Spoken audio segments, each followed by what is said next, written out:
Magandang araw mga kababayan, magandang araw sambayan ng Pilipino. Kasama niyo po ngayon si Ka Eric sa isa na namang episode ng Balita at Talakayan. Mga kababayan, in-announce na rin po ni Ombudsman Boyeng Rimulya na nag-apply na sila sa Anti-Money Laundering Council to petition the court.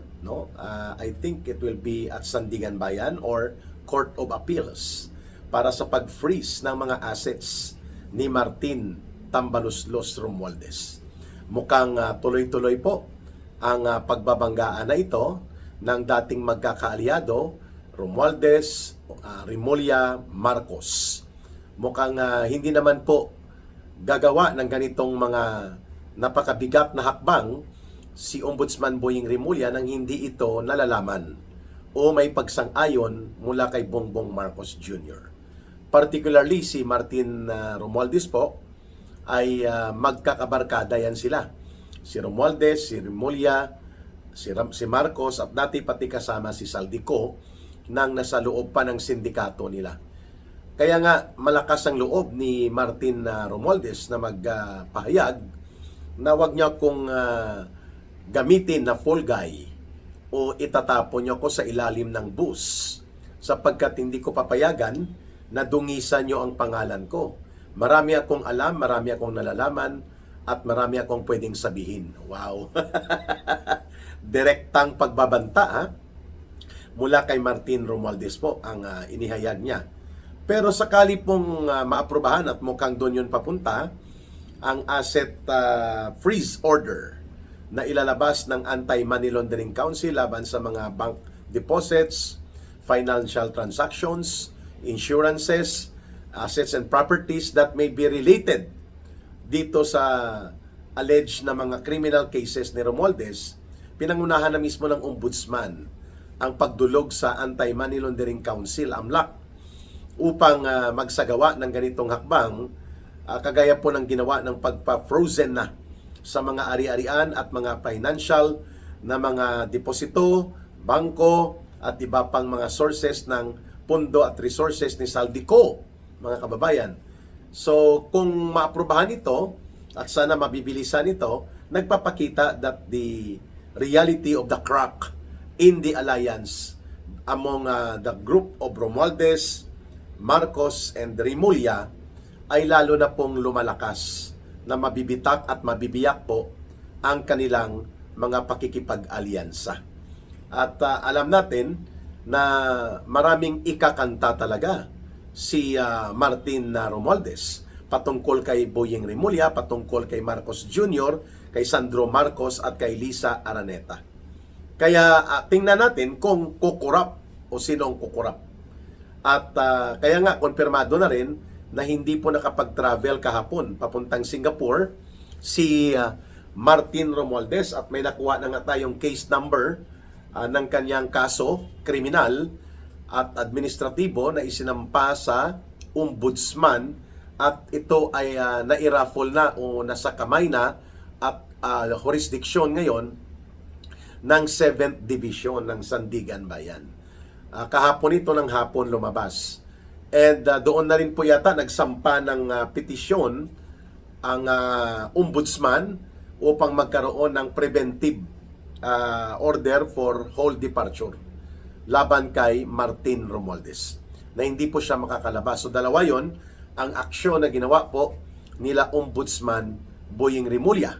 Ang pagsampa ng motion or petition sa korte na nagkakaroon ng ngayon proseso sa possibility of issuance of whole departure order laban kay Martin Romualdez at ang Anti-Money Laundering Council freeze on assets and bank deposits laban din kay Martin Romualdez.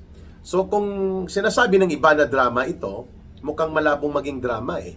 Kung drama lang, hindi dapat mahina lang na kaso at kung wari tap on the shoulder lang or pat on the shoulder lang ang ginawa, pero pati ang mga ari-arian, deposito, mga bank and financial assets and resources and other properties that may be related or which are may be related dito po sa kaso na isinampa na sa Sandigan Bayan laban kay Martin Romualdez ay gagalawin na para magkaroon ng order to freeze. At kapag nangyari yan, hindi na makapag-withdraw at hindi na, sana na hindi na lang in-announce ni Boying Rimulya. Kasi i-withdraw na yan ni Martin Tambaloslos. But anyway, for bank record purposes, makikita naman po yung mga withdrawals na ito sa nabilisan po ng Anti-Money Laundering Council. Ang nakakaabang-abang dito, ano po ang gagawin na pagbubunyag ni Martin Romualdez laban kay Boying Rimulya, laban kay Marcos Jr., laban kay Sandro Marcos at kay Lisa Araneta. Magkakaroon na ba ng tell-all at i-corroborate ba at dudugtungan ni Martin Romualdez ng sarili niyang pagbubunyag ang naunang salaysay na ginawa ni Saldico sa kanyang mga video releases at kanyang isasalba ang sarili at sasabihin niya, pinag-utusan lang ako na isagawa ang anumang mga operations na yon, o paninindigan niya na hanggang doon lang kay Chis Escudero at kay kay Saldico, kay Manny Bunua ng DPWH ni Marcos noon, kay Amina Pangandaman ng kanyang budget secretary, kay Lucas Bersamin, at among themselves lang ang nangyaring ito. Which, kapag ganun lang ang kanyang gagawing pagbubunyag, hindi ka panipaniwala. Kasi alam naman ng lahat that Martin Romualdez was using and capitalizing and exploiting on the powers and authority of Marcos Jr. bilang presidente. Kaya nagagawa niya na magpalusot ng allocables, which are pork barrel allocation, mga pundo na nakaparking, realignment, insertions, and mga ang program appropriations na ito na binubuko ngayon ng Korte Suprema na pandaraya. At hindi pwede ito dahil mali. Ayon sa saligang batas, illegal at unconstitutional na magdagdag ka ng mga budget na hindi nakaprograma, wala pang source of fund at walang budget expenditure details.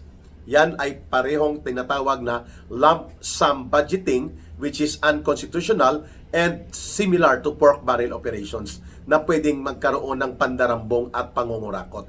Na siyang nangyari nga in more than 1.5 trillion pesos na mga unprogrammed appropriations na ang nagpalusot, ang nagkatay at nagmaniobra si Romualdez sa House of Representatives, pinayagan ng Senado, pinalusot sa BICAM, pinorward nila Romualdez at ng Senado kay Marcos, pinirmahan ni Marcos. Everything is a grand conspiracy. Yun po ang tumbok ng tono ni Martin Romualdez. Everything ay hindi ko magagawa yan ang mga sinasabi laban sa akin sapagkat bahagi lang kami ng budget process. We are only part of the entire machinery of government na nagpoproseso ng budget. Bakit ako lang ang itinuturo dito? Kung itinuturo sa akin ang mga nangyari na yan, di ibig sabihin buong budget process tingnan natin. Short of saying na tingnan nyo muna, bakit pinirpermahan ni Marcos Jr.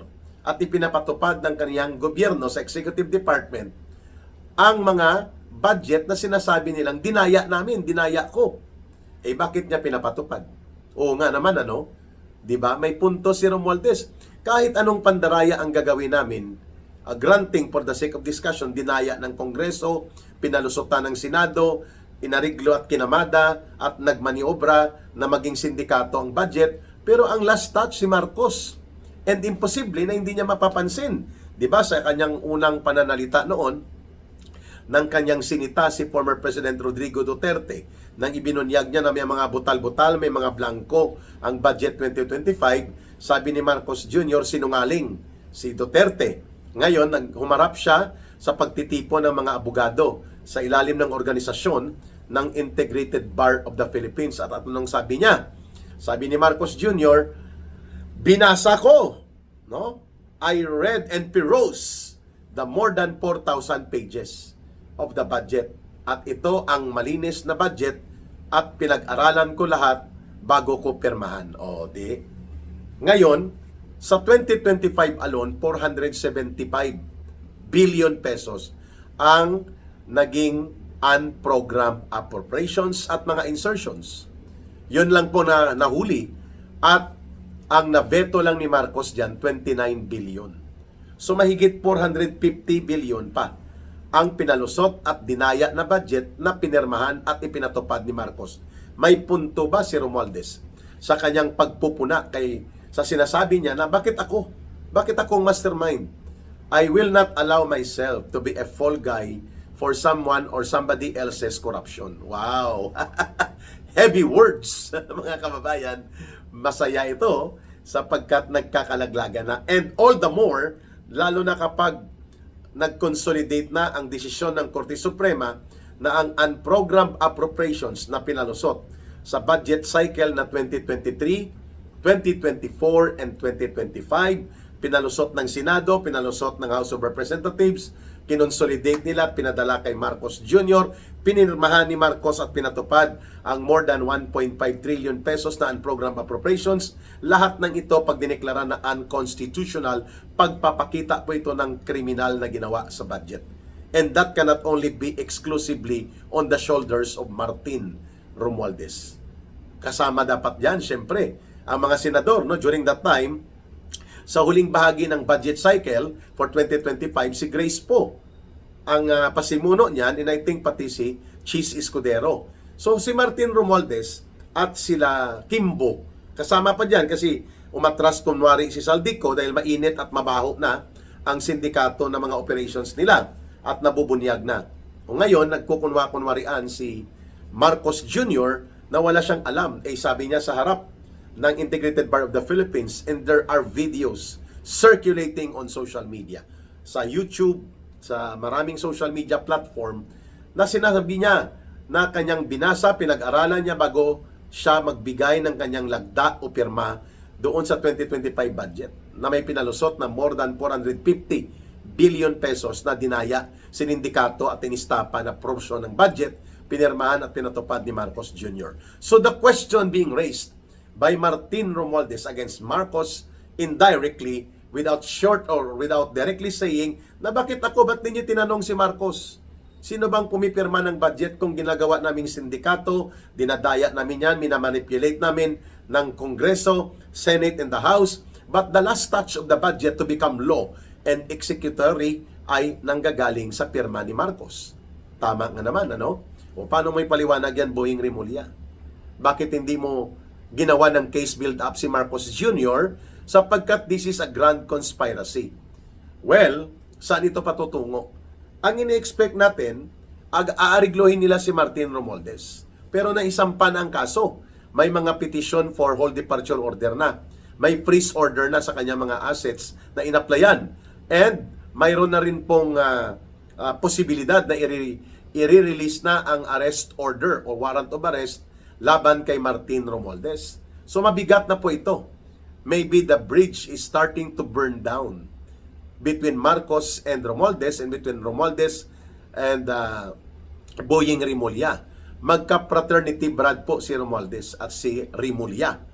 At alam natin na may mga pag-uusap yan bilang mga fraternity brad. Pero kung ganito na po ang nangyari, kagaya po ngayon, pinsang buo ni Martin Romualdez at pinsang buo din ni Marcos Jr., ang asawa ni Congressman Toby Chanco, pero ibinubunyag ni Congressman Toby Chanco na ang kalukuhan at katarantaduhan sa budget nagsimula kay nagsimula kay Martin Romualdez. Duwag din ito si Congressman Toby Chanco para hindi idugtong ang katotohanan kay Marcos, pero nonetheless, alam natin na ganun na rin po ang epekto niyan. Romualdez is only as good as the creation and authority given to him by Marcos. So as Saldico, ang kanyang poder at kapangyarihan bilang Committee on Appropriations at ang kanyang sindikato na operations, hindi niya magagawa yon na siya lang kung walang kumpas, basbas at proteksyon at authorization na nanggagaling kay Romualdez. At ang sindikato ni Romualdez, hindi rin mangyayari yon kung walang authority given to him and go signal na ibinasbas sa kanya ni Marcos Jr. Gets? This is getting interesting, ha? Sabi nila magkomentaryo ka rin ka Eric doon sa oral arguments na nagaganap sa Korte Suprema patungkol sa mukhang doon na patungo ang desisyon ng Korte Suprema, mararamdaman mo na maidideklara po na unconstitutional ang unprogrammed appropriations at pati po ang pagkakadeklara sa budget 2025 and 2024 at pati na posible ang 2023 na dumaan sa proseso ng pandaraya at pangbabaluktot sa saligang batas. At ito ay naging dahilan kung bakit totoo na ang sistematiko na panunumbalik at paglulunsad ng pandaraya at pangungurakot sa mga pondo at paglimas sa kaban ng bayan ay naganap dahil ito ay inuutos at binuo mismo ng sindikato na pinamumunuan ni Marcos at nila Romualdez. Sila Saldico, sila Kimbo, sina Dong Gonzales, sina J.G. Suarez, they are also accountable and liable criminally. But they are only secondary players. The primary and principal mastermind and author, yun ang may mabigat na pananagutan. Marcos and Romualdez. Will Chis Escudero be accountable?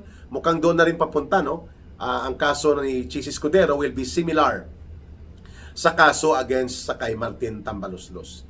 Magre-react ba dito at magkakanta at magbubunyag na rin si Chis Escudero?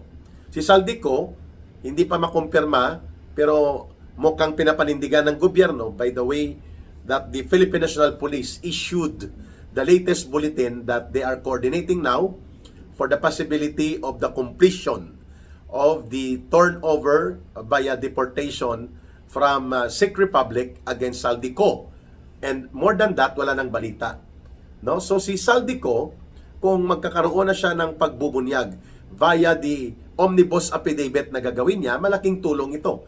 At lalo na kung ibubunyag ni Romualdez na ako lang, damay-damay na tayong lahat. Ganitong ginawa ni Remulla, ganitong kanyang bagahe, ganitong sindikato ni Marcos, ni Sandro, ng tatay, ni si Bongbong Marcos Jr., at pati po ng kanyang asawa at ang bayaw pa ni Marcos na kapatid ni Lisa Araneta. Martin Romualdez indeed knows a lot. So, mas mabigat na corroborative value of statement na magpapatotoo at magpapalakas sa pagbubunyag na naunang ginawa sa salaysay sa mga videos na inilabas ni Saldico ang magiging pahayag kung sakasakali mang paninindigan ni Martin Romualdez na totoo na pagbubulgar ang gagawin niya. Kaabang-abang ito sapagkat ang banggaan nila ay nalalantad sa Korte Suprema.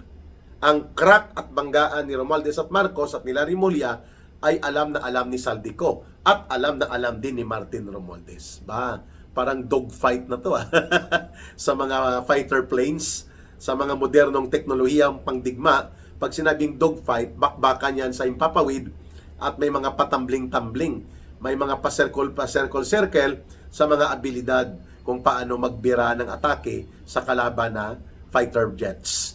So mukhang ganito na, magdodogfight na ba si Martin Romualdez laban kay Marcos, si Marcos laban kay Romualdez, si Remulla laban kay Romualdez, si Escudero laban kay Romualdez, Escudero laban kay Remulla. Ang tanong, anong gagawin ng taong bayan?